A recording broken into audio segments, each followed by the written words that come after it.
řeky mexické prérii žil senior Don Diego Muerto.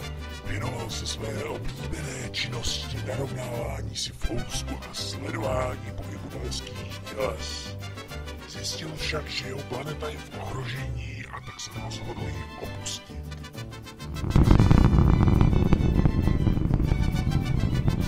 Po dlouhé cestování vesmírem doplul až na planetu Roučmída.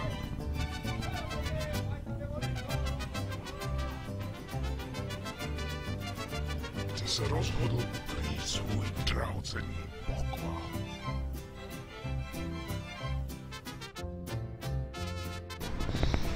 Kdo chce najít poklad, ať přijede 28. máje na Roučmídu. Dřív, než ho vyfouknou Majovci, nebo Aztékovci, anebo snad Roučmíďané. Na ty si dejte zvlášť pozor. Tak já ho